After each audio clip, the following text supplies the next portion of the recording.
Hello everyone, my name is Prince Kumar. Welcome back to another video session. आज का अपना topic है लाइकेन। इस टॉपिक में हम लोग इसके हिस्टोरिकल बैकग्राउंड से लेकर जनरल कैरेक्टरिस्टिक, क्लासिफिकेशन, रिप्रोडक्शन और इकोनॉमिक इंपॉर्टेंस सब कुछ कवर करने वाले हैं। तो काफ़ी कुछ है सीखने को इस टॉपिक में। तो चलें शुरू करते हैं आज का सेशन। लाइकेन टर्म सबसे पहले थ्योफ्रास्टस ने यूज़ किया था। सबसे पहले थ्योफ्रास्टस ने यूज़ किया था।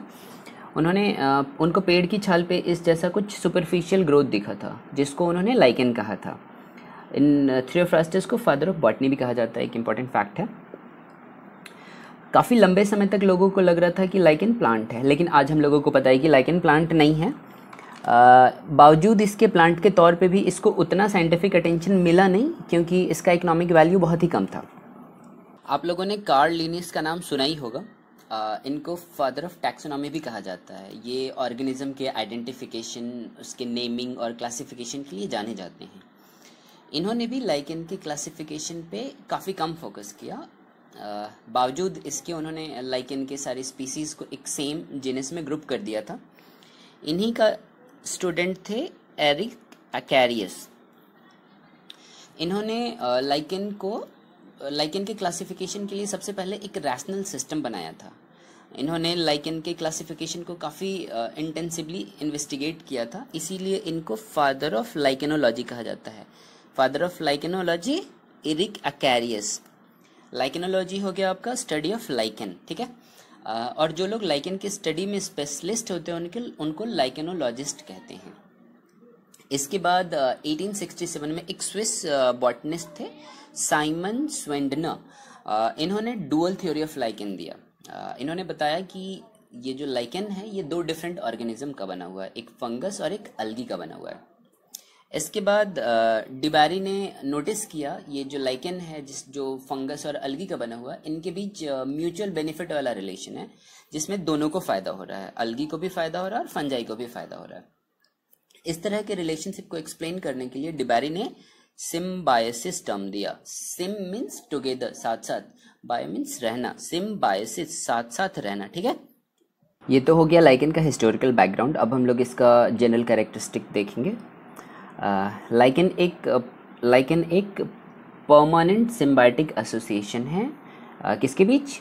फंगाई और अलगी के बीच में, फंगस और अलगी के बीच में।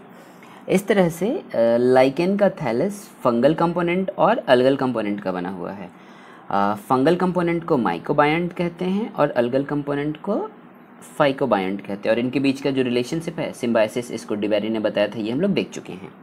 इस तरह से लाइकेन को माइकोबायंट और फाइकोबायंट का एक सेल्फ सपोर्टिंग कॉम्बिनेशन, एक सेल्फ सपोर्टिंग एसोसिएशन कह सकते हैं। फंगस और अलगी के इस सिम्बायोटिक रिलेशनशिप में फंगस प्रीडोमिनेंट पार्टनर होता है, जबकि अलगी इसका सबऑर्डिनेट पार्टनर होता है। यानी कि फंगस मालिक है और अलगी इसका नौकर की तरह काम करता है। इस तरह के रिलेशनशिप को, मास्टर एंड स्लेव वाले रिलेशनशिप को, मालिक और नौकर वाले रिलेशनशिप को हेलोटिज्म कहते हैं। ये थोड़ा सा इंपॉर्टेंट है, इसको ध्यान में रख लीजिएगा। इस एसोसिएशन में फंगस अलगी को अनफेवरेबल सिचुएशन में, अनफेवरेबल कंडीशन में प्रोटेक्शन प्रोवाइड करता है। ये अलगी को स्ट्रक्चरल कवरिंग प्रोवाइड करता है, जिसके कारण ही ये लाइकेन्स किसी भी हैबिटेट में ग्रो कर सकता है। प्रोटेक्शन के साथ साथ फंजाई वाटर और मिनरल एब्जॉर्प्शन में भी हेल्प करता है। इसके बदले अलगी इसको खाना बना करके देता है, फूड सिंथेसाइज करता है। ये फोटोसिंथेटिक होता है, तो फोटोसिंथेसिस द्वारा खुद के लिए और अपने फंगल पार्टनर के लिए खाना बनाता है। ये फंगल हाइफी एक जाल जैसा, एक क्लोज नेटवर्क फॉर्म करता है, क्लोज नेटवर्क जैसा स्ट्रक्चर फॉर्म करता है, और उसी में अलगल सेल्स एम्बेडेड होता है, ठीक है।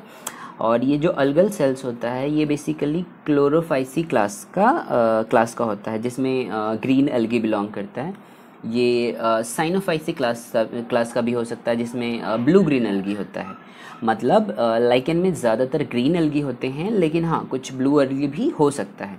लेकिन अगर फंजाई के क्लास की बात की जाए तो ये एस्कोमाइसेटिस क्लास के होते हैं, ठीक है।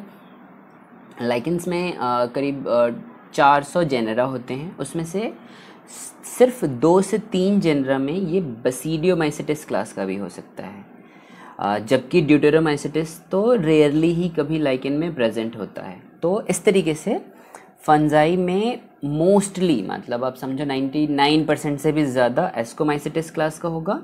2 से 3 जेनरा में आउट ऑफ 400, 2 से 3 जेनरा में बेसिडियोमाइसिटिस होगा और रेयरली ही कभी ड्यूटेरोमाइसिटिस प्रेजेंट होगा। अब अगर इसके हैबिटेट्स की बात की जाए तो इसकी 400 से ज़्यादा जेनरा होती है और करीब 15,000 स्पीसीज़ होते हैं जो पूरे वर्ल्ड वाइड डिस्ट्रीब्यूटेड होते हैं।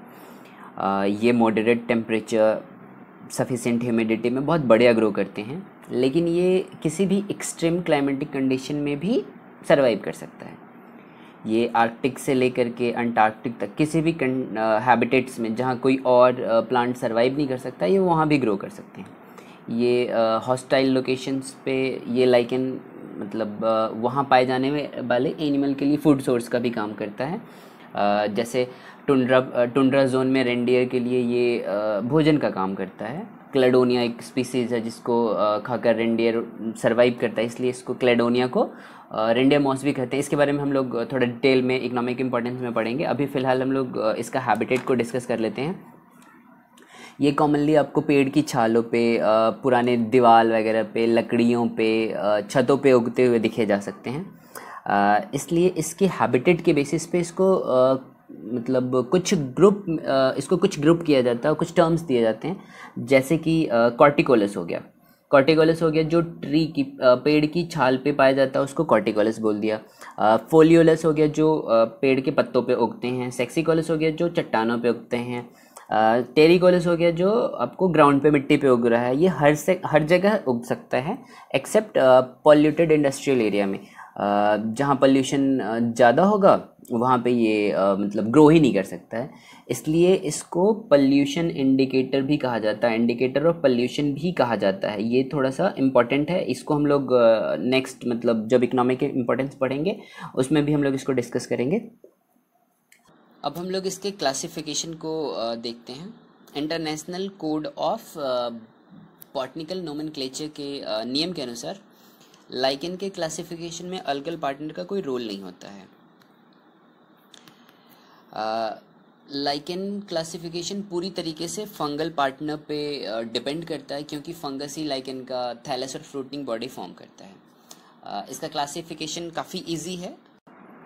अलेक्सोपोलस और मिम्स ने लाइकेन को 3 भाग में डिवाइड किया, एस्कोलाइकेन, बेसिडियोलाइकेन और डिटोरियोलाइकेन। नाम से ही लग रहा है कि अगर ये जो इसका फंगल पार्टनर है, अगर ये एस्कोमाइसिटिस क्लास का होगा तो उसको एस्कोलाइकेन कहेंगे, अगर ये बेसिडियोमाइसिटिस क्लास का होगा तो उसको बेसिडियोलाइकेन कहेंगे, और अगर ये डिटोरियोमाइसिटिस क्लास का होगा तो उसको डिटोरियोलाइकेन कहेंगे। ज़ाल ब्रुकनर ने अपने क्लासिफिकेशन में लाइकेन को 2 क्लास में डिवाइड किया, एस्कोलाइकेन और बेसिडियोलाइकेन। उसके बाद एस्कोलाइकेन को फ्रूटिंग बॉडी के बेसिस पे 2 भाग में डिवाइड किया। पहला जिम्नोकार्पेई और पायरेनोकार्पेई। अगर फ्रूटिंग बॉडी डिस्क शेप है जिसे एपोथीशियम कहते हैं, डिस्क शेप है जिसे एपोथीशियम कहते हैं, तो उसे जिम्नोकार्पेई कहते हैं। और अगर फ्रूटिंग बॉडी फ्लास्क शेप है जिसे पेरिथीशियम कहते हैं तो पायरेनोकार्पेई। अगर फ्रूटिंग बॉडी इस तरीके का ओपन होगा, डिस्क शेप होएगा तो जिम्नोकार्पेई, और अगर इस तरह एक फ्लास्क शेप स्ट्रक्चर में होगा तो पायरेनोकार्पेई। लाइकेन को मॉर्फोलॉजी के बेसिस पे 3 ग्रुप में डिवाइड किया गया है, क्रस्टोज लाइकेन, फोलियोज और तीसरा फ्रूटिकोज लाइकेन। अगर क्रस्ट जैसा स्ट्रक्चर होगा, क्रस्ट लाइक अपीयरेंस होगा तो क्रस्टोज, ये इस तरह का स्ट्रक्चर। अगर लीफ लाइक स्ट्रक्चर होगा तो फोलियोज, और तीसरा अगर बुश लाइक अपीयरेंस होगा तो फ्रूटिकोज। ये 2 तरह का हो सकता है, या तो अपराइट हो सकता है या इस तरीके से हैंगिंग हो सकता है। क्रस्टोज लाइकेन, इसका थैलस क्रस्ट जैसा होता है जो सबस्ट्रेटम से बहुत क्लोजली अटैच होता है और इसको ईजिली सबस्ट्रेटम से हटाया नहीं जा सकता है। इसका एग्जाम्पल हो गया ग्राफिस और लिसीडिया। नेक्स्ट ग्रुप है फोलियोज लाइकेन। इसका थैलस सूखे और सिकुड़े पत्ते जैसा होता है, इस तरीके का कुछ। ये सबस्ट्रेटम से एक राइजोइड जैसा स्ट्रक्चर होता है जिसको राइजिन्स कहते हैं, उसके द्वारा जुड़ा हुआ होता है। और फोलियोज लाइकेन का एग्जाम्पल हो गया पारमेलिया और पेल्टिजेरा। इसका फाइनल ग्रुप है फ्रूटिकोज लाइकेन। इसका थैलस सिलिंड्रिकल और ब्रांच्ड बुश लाइक झाड़ी जैसा होता है। ये या तो अपराइट हो सकता है या फिर ये लटकता हुआ हैंगिंग हो सकता है। क्लेडोनिया इरेक्ट होता है, अपराइट होता है, जबकि असनिया ये हैंगिंग इस तरीके का स्ट्रक्चर होता है। असनिया को चूँकि इसका जो अपीयरेंस होता है ये एक बूढ़े आदमी की दाढ़ी जैसा होता है, इसलिए इसको असनिया को ओल्ड मैन बियर्ड भी कहते हैं। ये तो हो गया मतलब एक्सटर्नल मॉर्फोलॉजी के बेसिस पे। अब हम लोग इसके इंटरनल स्ट्रक्चर को डिस्कस करने वाले हैं। इंटरनली थैलस दो तरह का होता है, होमोआइसोमेरस और हेट्रोमेरस। होमोआइसोमेरस थैलस में अलगी मतलब यूनिफॉर्मली डिस्ट्रीब्यूटेड होता है, फंगस के लूजली इंटरवोवन हाइपी में। इसका इस तरह का स्ट्रक्चर कुछ होगा जिसमें अलगी यूनिफॉर्मली डिस्ट्रीब्यूटेड होगा। इसका एग्जाम्पल हो गया लेप्टोजियम और कोलेमा। ज़्यादातर लाइकेन में थैलस अलग अलग लेयर में डिस्ट्रीब्यूटेड होता है। इस तरह के थैलस को हेट्रोमेरस कहते हैं। फोलियोज लाइकेन के थैलस को में बेसिकली 4 लेयर्स होते हैं। पहला आपका अपर कॉर्टेक्स, अल्गल जोन, मेडुला और लोअर कॉर्टेक्स। ये अपर कॉर्टेक्स लाइकेन का सबसे ऊपर का लेयर होता है जो थिक और प्रोटेक्टिव लेयर होता है। इसमें फंगल हाइफी काफ़ी कॉम्पैक्टली अरेंज्ड होता है और एक टिश्यू जैसा स्ट्रक्चर फॉर्म करता है जिसको स्यूडोपेरेन्काइमा कहते हैं या प्लेक्टोनीमा कहते हैं। इसके जस्ट अपर कॉर्टेक्स के जस्ट नीचे ही अल्गर लेयर होता है। यहाँ फंगल हाइफी लूजली इंटरमिंगल्ड होता है। मतलब स्टार्टिंग के दिनों में जब लाइकेन के बारे में उतना मतलब स्टडी नहीं हुआ था तो अलगी के ये सेल्स को लाइकेन का रिप्रोडक्टिव लेयर समझा जाता था और रिप्रोडक्टिव सेल्स कहा जाता था, जिसे गोनीडिया कहते थे। इसलिए आज भी इस लेयर को गोनीडियल लेयर कहा जाता है। और अलगल लेयर के नीचे मेडुला होता है। मेडुला ये लाइकेन मतलब इस लाइकेन के थैलस का सेंट्रल कोर होता है। इसमें भी फंगल हाइफी लूजली इंटरमिंगल्ड होता है, जैसे कि अलगल जोन में फंगस लूजली मतलब इस वाले लेयर में जैसे लूजली एसोसिएटेड होता है, उसी तरह इस मेडुला वाले पोर्शन में भी फंगस लूजली इंटरवोवन होता है। लोअर कॉर्टेक्स ये थैलस का लोअर सरफेस बनाता है जो डेंसली कॉम्पैक्ट हाइफी का बना हुआ होता है। और इसी में से कुछ हाइफी थैलस को सबस्ट्रेटम से अडेयर करने में हेल्प करता है और इन्हीं स्पेशलाइज्ड हाइफी को जो थैलस को एंकर करता है उसको राइजिन्स कहते हैं। ये तो था फोलियोज लाइकेन का इंटरनल स्ट्रक्चर। अब हम लोग ब्रीफली क्रस्टोज और फ्रूटिकोज लाइकेन का स्ट्रक्चर भी डिस्कस कर लेते हैं। क्रस्टोज लाइकेन में फोलियोज लाइकेन जैसा क्लियर 4 लेयर में डिफ्रेंशिएशन नहीं होता है। यूजुअली इसमें कॉर्टेक्स, अल्गल जोन और ये मेडुला में ही इसका डिफ्रेंशिएशन होता है। इसके बाद ये जो फ्रूटिकोज लाइकेन है, चूँकि ये काफ़ी ब्रांच्ड होता है और इसका ब्रांचेज क्रॉस सेक्शन में मोरलेस सर्कुलर स्ट्रक्चर शो करता है। तो इसमें जो सबसे बाहर वाला कवर हो गया ये आपका कॉर्टेक्स का लेयर हो गया। इसके नीचे कंसेंट्रिक अलगी का एक लेयर होता है और उसके नीचे वाला पोर्शन आपका ये मेडुला कहलाता है। ये तो हुआ लाइकेन का इंटरनल स्ट्रक्चर। अब हम लोग पढ़ने वाले हैं modes of reproduction in lichen. Lichen तीनों तरीके से रिप्रोड्यूस करता है। पहला वेजिटेटिव तरीके से, दूसरा असेक्सुअल और तीसरा सेक्सुअल। वेजिटेटिव रिप्रोडक्शन में सबसे पहले फ्रेगमेंटेशन होता है, फिर इसीडिया होता है और सोरीडिया होता है। फ्रेगमेंटेशन नाम से ही क्लियर हो रहा है कि कोई इस्टेब्लिश थैलस ब्रेक कर रहा है और उसके पीसेस द्वारा नया लाइकेन थैलस डेवलप हो रहा है। ये फ्रेगमेंटेशन किसी भी तरीके से हो सकता है, या तो एक्सीडेंटली ब्रेक हो सकता है या फिर एजिंग के द्वारा ओल्ड पार्ट टूट जाए और वो नया लाइकेन थैलस बना दे। इसका कॉमन एग्जांपल रामेलिना होता है। नेक्स्ट हम लोग पढ़ने वाले हैं vegetative reproduction by isidium. Upper cortex में कुछ फिंगर लाइक आउटग्रोथ पाया जाता है, इसको इसीडिया कहते हैं। ये इलोंगेटेड आउटग्रोथ जिसको इसीडिया कह रहे हैं वो अपने मतलब कंस्ट्रिक्टेड होता है अपने बेस की तरफ में, और जहाँ से वो ईजिली ब्रेक कर जाता है और एक फिर नए लाइकेन थैलस में ये जर्मिनेट कर जाता है। इसका एग्जांपल हो गया पार्मेलिया। नेक्स्ट है सोरीडियम। ये सबसे common vegetative mode of reproduction है। इसी सोरीडिया द्वारा सबसे ज़्यादा कॉमनली वेजिटेटिव रिप्रोडक्शन होता है। अब ये सोरीडिया है क्या? लाइकेन के अपर साइड ऑफ थैलस पे एक पैच जैसा लोकलाइज्ड स्ट्रक्चर प्रेजेंट होता है जिसको सोरीलिया कहते हैं। और इन सोरीलिया पे अनेक छोटे छोटे बर्ड लाइक आउटग्रोथ होते हैं जिसको सोरीडिया कहते हैं। ठीक है, तो अपर साइड ऑफ थैलस में क्या हो गया, पैच लाइक स्ट्रक्चर होता है जिसको सोरीलिया कहते हैं और उस पर बर्ड लाइक सोरीडिया प्रेजेंट होता है। ठीक है, हर एक सोरीडिया कुछ अलगल सेल्स का बना होता है, जैसे कि आप स्ट्रक्चर में देख रहे हैं हर एक अलगल सेल्स का बना हुआ है। लेकिन इसके और इन अलगल सेल्स को कुछ फंगल सेल्स घेरे हुए प्रेजेंट होता है। और जब ये फेवरेबल कंडीशन में जब ये सोरीडिया जर्मिनेट करता है तो एक नया थैलस फॉर्म कर लेता है। ठीक है, इस तरीके से हमने देखा वेजिटेटिव रिप्रोडक्शन में 3 कैटेगरी होते हैं, 3 तरीके से होते हैं। पहला फ्रेगमेंटेशन, दूसरा इसीडिया और तीसरा सोरीडियम। अब आ जाते हैं असेक्सुअल रिप्रोडक्शन के ऊपर में। असेक्सुअल रिप्रोडक्शन में लाइकेन स्पोर के द्वारा रिप्रोडक्शन करता है, जैसे कि पिक्निडियोस्पोर्स। इन स्पोर का फॉर्मेशन एक special conical flask shape structure में होता है जिसको कहते हैं पिक्नीडिया। ठीक है, इसके अंदर ही पिक्नीडियोस्पोर का फॉर्मेशन होता है और इस पिक्नीडिया के अंदर बहुत से फर्टाइल और स्टेराइल हाइफी प्रेजेंट होते हैं। इसी में से जो हाइफी फर्टाइल होता है उसके द्वारा छोटे छोटे मतलब उसके द्वारा पिक्नीडियोस्पोर का फॉर्मेशन होता है, जो पिक्नीडिया के ऑस्टियोल से जो एक छोटा सा छेद होता है उसके द्वारा ये बाहर आ जाता है। और जब ये स्पोर्स बाहर आकर के जर्मिनेट करके फंगल हाइफी फॉर्म करता है और जब इस हाइफी पे अप्रोप्रिएट अलगी आकर के कांटेक्ट करता है तो ये एक नया थैलस बनाता है। ठीक है, अब हम लोग डिस्कस करने वाले हैं सेक्सुअल रिप्रोडक्शन।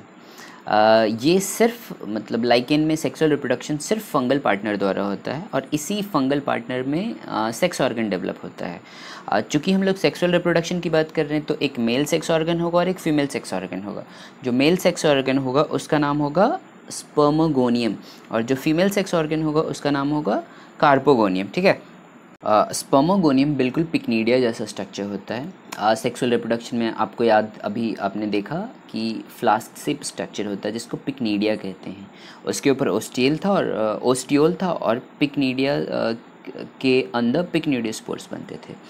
ठीक उसी तरह लाइकेन में मेल सेक्स ऑर्गन को स्पर्मोगोनियम कहते हैं और इसके कैविटी में बहुत सारे मतलब स्टेराइल और मतलब फर्टाइल हाइफी प्रेजेंट होता है और इसी के फर्टाइल हाइफी के टिप से small rounded non motile male gamete बनते हैं और जिसको स्पर्मेसिया कहते हैं। क्या कहते हैं? स्पर्मेसिया।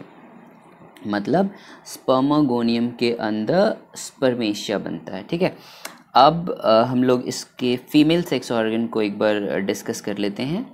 फीमेल सेक्स ऑर्गन को कहते हैं कार्पोगोनियम। इस फीमेल सेक्स ऑर्गन में 2 पार्ट होते हैं, निचला पार्ट और एक ऊपरी भाग। जो नीचे का भाग होता है उसको वो कॉइल्ड होता है और इसको कहते हैं एस्कोगोनियम। क्या कहते हैं? एस्कोगोनियम। जबकि ऊपर का पार्ट एक स्ट्रेट होता है जिसको कहते हैं ट्राइकोगाइन। ठीक है, नीचे का पोर्शन हो गया क्या? एस्कोगोनियम और ऊपर का पोर्शन हो गया ट्राइकोगाइन। इन दोनों में एस्कोगाइन जो आपका कॉइल्ड होता है वो मेडुलरी पोर्शन में एम्बेडेड होता है, जबकि ट्राइकोगाइन थैलस के ऊपर कॉर्टेक्स के भी बाहर आ जाता है।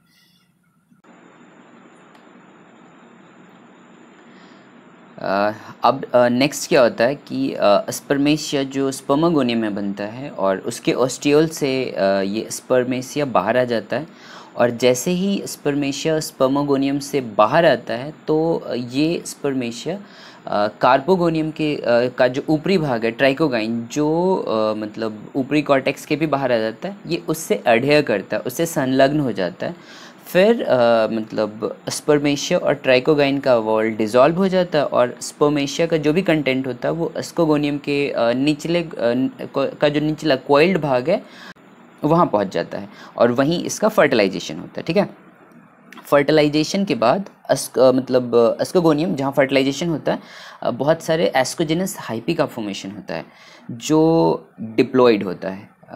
इन एस्कोजेनस हाइफी का टर्मिनल सेल्स जो एक एस्कस मदर सेल के जैसा काम करता है जो डिप्लॉयड है और इन्हीं डिप्लॉयड न्यूक्लियस में न्यूक्लियस डिवाइड करके मतलब 8 हैप्लॉयड डॉटर न्यूक्लियाई फॉर्म करता है। इस तरीके से हर एक एस्कस में 8 एस्कोस्पोर्स बनते हैं।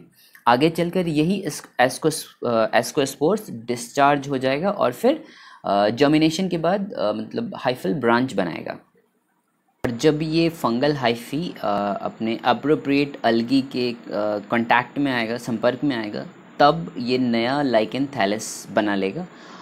इस तरीके से लाइकेन का सेक्सुअल रिप्रोडक्शन कंप्लीट होता है। अब हम लोग डिस्कस करने वाले हैं इसका इकोनॉमिक इम्पॉर्टेंस। लाइकेन को आप एक वंडरफुल गिफ्ट समझ सकते हैं, एक बहुत बढ़िया गिफ्ट समझ सकते हैं। ये food, fodder, medicine, different flavours और स्टेन, इन सब में इन सब का ये काफ़ी इम्पॉर्टेंट सोर्स है। सबसे पहले हम लोग इसको डिस्कस करते हैं इकोलॉजिकल सक्सेशन। आपने इकोलॉजी में सक्सेशन पढ़ा होगा। जो स्पीसीज सबसे पहले किसी भी बैरन एनवायरनमेंट को कॉलोनाइज करता है उसको पायनियर स्पीसीज कहते हैं। तो लाइकेन भी एक पायनियर स्पीसीज है जो बेयर रॉक को कॉलोनाइज करता है, सबसे पहले कॉलोनाइज करता है। फिर वो कुछ मतलब सोल्युबल ऑर्गेनिक एसिड रिलीज़ करता है, जैसे कि ऑक्जेलिक एसिड हो गया या कार्बोनिक एसिड हो गया, जो क्या करता है रॉक में वेदरिंग कॉज करता है। धीरे धीरे इन लाइकेन का डेड मैटर और ये वेदर्ड रॉक मतलब मिलकर के सॉइल का फॉर्मेशन करता है, जिसमें कोई और अन्य दूसरा वेजिटेशन आकर के ग्रो करता है। इस तरीके से ये एक नया मतलब इकोसिस्टम को इस्टेब्लिश करने के लिए ये बहुत ज़रूरी होता है। नेक्स्ट है इसका ये लाइकेन एयर पोल्यूशन का इंडिकेटर का काम करता है। ये एयर पोल्यूशन के लिए काफ़ी सेंसिटिव होता है, विशेषकर सल्फ़र डाइऑक्साइड के लिए, SO2 के लिए। जैसे ही सल्फ़र डाइऑक्साइड का या एयर पोल्यूशन इंक्रीज़ होता है, ये लाइकेन मतलब वहाँ सर्वाइव कर नहीं पाते, डेड हो जाते हैं। इस तरीके से मतलब जिस इलाके में मतलब आपको लाइकेन दिख नहीं रहा है, मीन्स आप उसको कंसिडर कर सकते हैं कि वहाँ पे एयर पोल्यूशन ज़्यादा है। इस तरीके से ये पोल्यूशन इंडिकेटर का काम करता है। ठीक है, नेक्स्ट हम लोग डिस्कस करने वाले हैं कि ये इसका लाइकेन एक फूड और फॉडर के तौर पे इसका यूज़। तो लाइकेन के अंदर में लाइकेन एक कार्बोहाइड्रेट का बहुत ही रिच सोर्स होता है। इसके अंदर कुछ एंजाइम्स और कुछ विटामिन्स भी पाए जाते हैं। इस तरीके से ये एक फूड का इम्पॉर्टेंट सोर्स है। हमने लाइकेन के हैबिटेट वाले पोर्शन में डिस्कस किया था कि ये आर्कटिक और अंटार्कटिक वाले जोन में भी ग्रो कर सकते हैं, जहाँ पे कोई और वेजिटेशन ग्रो नहीं करता है। तो इसी में एक क्लेडोनिया रेंजीफेरिना है, जिसको ये एक कॉमन लाइकेन है जो टुंड्रा वाले रीजन में पाया जाता है। और वहाँ पाए जाने में एनिमल्स जैसे कि आपका रेंडियर हो गया या मस्क ऑक्स हो गया, उनके लिए ये फूड का काम करता है, भोजन का काम करता है। इसीलिए भी इस क्लेडोनिया रेंजीफेरिना को रेंडियर मॉस भी कहते हैं। ठीक है, इसके अलावा भी कुछ लाइकेन के स्पीसीज़ हैं जिसको ह्यूमंस कंज्यूम करते हैं, जिसको ह्यूमंस खाते हैं, और दुनिया के कई देशों में इसका प्रयोग भोजन के तौर पे होता है। जैसे कि उदाहरण के तौर पे पारमेलिया, जिसको रॉक फ्लावर भी कहते हैं, पारमेलिया को इंडिया में करी पाउडर के तौर पे यूज़ किया जाता है। विशेषकर ये साउथ इंडिया में मतलब दक्षिणी भारत में इसका यूज़ विशेषकर होता है। इसी तरह अम्बेलिकेरिया होता है जो जापान में मतलब सलाद के तौर पे खाया जाता है, बहुत इसको पसंद किया जाता है वहाँ पे। एवरीना ये मतलब इजिप्ट में, मिस्र में इसको ब्रेड बनाने के लिए यूज़ किया जाता है। उसके बाद हो गया उसके बाद एक ये सर्टेरिया आइसलैंडिका, ये भोजन के तौर पे आइसलैंड में इसको यूज़ किया जाता है। इसको इसलिए मतलब चूँकि आइसलैंड के लोग इसको खाते हैं, इसलिए इसको आइसलैंड मॉस भी कहते हैं। ये हो गया फूड एंड फॉडर के तौर पे। अब हम लोग ने नेक्स्ट इसको डिस्कस करते हैं, इसका कुछ मेडिसिनल यूज़ है। तो सबसे इम्पॉर्टेंट इसमें है यूसेनिक एसिड। आप इसको एक ब्रॉड टर्म एंटीबायोटिक कंसिडर कर सकते हैं, जो बहुत सारे डिफरेंट बैक्टीरिया के अगेंस्ट में काफ़ी इफ़ेक्टिव होता है। और चूँकि इसका बहुत बढ़िया एंटीबैक्टीरियल एक्टिविटी होता है, तो इसका यूज़ बहुत सारे बैक्टीरियल इन्फेक्शन के अगेंस्ट में किया जाता है। इसी तरीके से पारमेलिया पर्लाटा है, जो सांप और बिच्छू के काटने पे इसका मतलब यूज़ किया जाता है। इसी तरीके से पेल्टीजेरा कैनाइना है, इसका यूज़ हाइड्रोफोबिया के अगेंस्ट भी किया जाता है। जब कोई कुत्ता काट लेता है, कोई रेबीज़ वाला कुत्ता काट लेता है, तो आदमी को ये बीमारी होता है जिसमें उसको पानी से डर लगने लगता है, इसीलिए इसको कहते हैं hydrophobia. Hydro means water, phobia means भय। इस कंडीशन में इस पेल्टिजेरा मतलब लाइकेन का यूज़ किया जाता है। इसके अलावा भी एक बहुत ही इम्पॉर्टेंट रिथ्रिन कंपाउंड है जो रोसेला मॉन्टेग्नाई इस लाइकेन से यूज़ होता है, और ये एक बहुत ही सीरियस हार्ट डिजीज़ अंजाइना में इसका यूज़ किया जाता है। इसके अलावा भी बहुत सारे लाइकेन स्पीसीज़ हैं जिसका यूज़ मतलब आयुर्वेदिक मेडिसिन में किया जाता है। इसके अलावा मतलब कुछ स्पीसीज़ हैं लाइकेन का जिसका परफ्यूम बनाने में, कॉस्मेटिक्स में यूज़ होता है, जैसे कि रामेलिना और एवेरिना। ये दो स्पीसीज़ है जिसमें जो इसका वोलेटाइल ऑयल होता है, ये परफ्यूम मतलब ये खुशबूदार इसका ऑयल होता है। इसके कारण इसका यूज़ साबुन बनाने में होता है, धूप बत्ती, अगरबत्ती और इसी तरह से जो सुगंधित वाले हवन सामग्री होते हैं उन सबको बनाने में इसका यूज़ होता है। कुछ लाइकेन जैसे कि लेबोरिया हो गया या एवेरिना है, इसका यूज़ परफ्यूम बनाने में भी होता है। नेक्स्ट इसका यूज़ डाई के तौर पे, मतलब डाई मतलब आपने केमिस्ट्री वाले लैब में आपने एसिड बेस पहचानने के लिए लिटमस का यूज़ किया होगा। जो लिटमस प्राप्त होता है इन्हीं लाइकेन से प्राप्त होता है। ये बेसिकली इसके दो स्पीसीज़ होते हैं, पहला का नाम हो गया रोसेला मॉन्टेग्नाई और दूसरा है रोसेला टिंक्टोरिया। इन दो स्पीसीज़, इन दोनों का नाम आपको याद रखना है, ये थोड़ा इंपॉर्टेंट है। इसके अलावा एक ब्लू डाई होता है जिसका नाम है ऑर्चिल। ये भी एक लाइकेन है जिससे इसको प्राप्त करते हैं, उसका नाम हो गया सिट्रेरिया आइसलैंडिका। इसको हम लोगों ने फूड एंड फॉडर में भी देखा था। ये इसको क्या कहते थे, आइसलैंड मॉस कहते थे, और आइसलैंड के लोग इसको मतलब भोजन के तौर पे यूज़ करते थे। सिट्रेरिया आइसलैंडिका ये भोजन के तौर पे भी यूज़ हो रहा है, और ये ब्लू डाई ऑर्चिल बनाने में भी इसका इस्तेमाल हो रहा है। हमने फूड वाले पोर्शन में देखा था, लाइकेन एज फूड वाले में देखा था कि इसमें चूँकि ये कार्बोहाइड्रेट का एक बढ़िया सोर्स है, इसलिए इसका यूज़ फूड के साथ फूड में होता है। लेकिन इसके साथ साथ चूँकि ये कार्बोहाइड्रेट रिच है, इसका इस्तेमाल शराब बनाने के लिए भी किया जाता है। जो क्लेडोनिया